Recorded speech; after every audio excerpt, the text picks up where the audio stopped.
my friend, Coach Calvin Duncan, otherwise known as the Ambassador. That's right. Otherwise known as the Ambassador. That's VCU star. Thank you. And we're gonna fill out a bracket. We're gonna flip this over and fill out the men's bracket and get rolling. And we're gonna have a wonderful time. And always remember, with Governor Youngkin and Duncan, you can't lose with the stuff we use. So sit back, relax, and have a good time. I felt like this first round, it always shakes a lot out. Yeah. There's a lot, and there's crazy upsets happen in the first round. And I got to tell you first, I got 4 Virginia teams making it through the first round. We all watch Virginia Tech get really hot. Yeah. And one of the hottest teams playing right now. Hottest teams playing right now. The basket was about that big in every game, and I think it's going to stay that big for them. And so I've got them upsetting University of Texas in the first round. Okay. And then, I think the Richmond Spiders look hot, and I just think the way they play against Iowa, I think Iowa's going to, find that the Spiders just have what it takes to get through the first round. And then the two big upsets. Longwood is going to upset Tennessee. Tennessee's never seen anything like a team coached like this. Really? And then the big upset of the day, I'm just telling you, is the Norfolk State Spartans are going to shock the world. Ooh, and they're going to take down the reigning national champions. So after this first round, I think the Zags take down Memphis. Yeah, I'm with you on that. I think Memphis is a heck of a team right now. They did get lucky to get by my wife's SMU Mustangs in the semifinals of the tournament. We'll just keep that, but I think Zags take them down. As much as I hate to say it, and apologies to my son John, who's at ND, I think Texas Tech takes them. Oh, wow, so you're not going with the Fighting Irish? Well, I got Fighting Irish winning the first round and then losing the second round. Oh, okay. Duke. They're going to play inspiring basketball for Coach K. And I want to say this, Coach K is going to wear his blue suede shoes.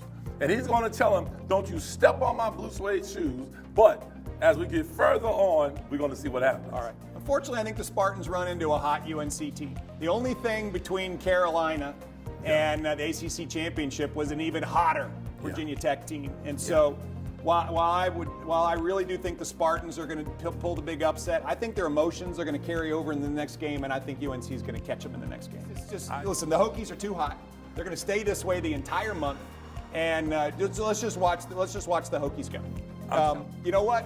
What's setting up in this next round is Colorado State gets by Michigan, and then they got to run back into my friends at Longwood. And I'm just telling you, there's 2 games in this team. I think they pull the wild upset again. Do you really think Longwood is going to beat them? And I think they get by Colorado State. Wow. All right, and I got to tell you, the next game sets up for the Spiders. And again, I just think the Spiders have a little bit of a halo over them right now.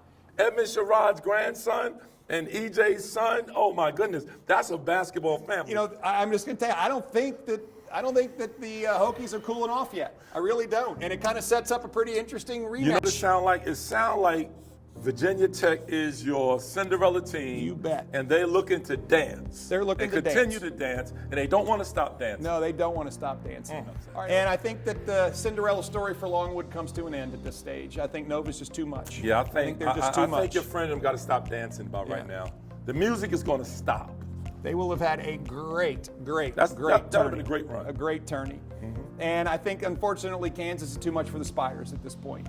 And as much as I'd love to see the Spiders keep rolling, I think Kansas has got too much on them. Yeah, and I want to say congratulations on the Spiders. It's bittersweet because they did beat VCU. And so I want to make sure y'all see that ram right there. Okay, we're getting into the Final Four, and I think this one's pretty straightforward. I think the Zags are too big for Texas Tech. Okay. And finally, rematch. Drum roll. Rematch. Drum roll. I think we see our Hokies in the Final Four. Yes. I'm telling you, they're still dancing. And I think these guards and these bigs at Auburn are too much. I think they're too much for Nova, and I think we're going to see Bruce Pearl and Auburn show up in the finals of the national championship. I like that. And I think this is where the Cinderella story comes to an end. The Zags just have too much height, too much depth. Guards are great. They shoot the three. Zags have been there, and I just think when it comes right down to it, experience matters more in this tournament than almost anything else in college basketball. I think Gonzaga wins their national championship. Telling Charles Barkley, you're saying Bo knows basketball, Bo knows football, but Bo don't know that his team going to lose against the Zags. On the board. It's official. On the board.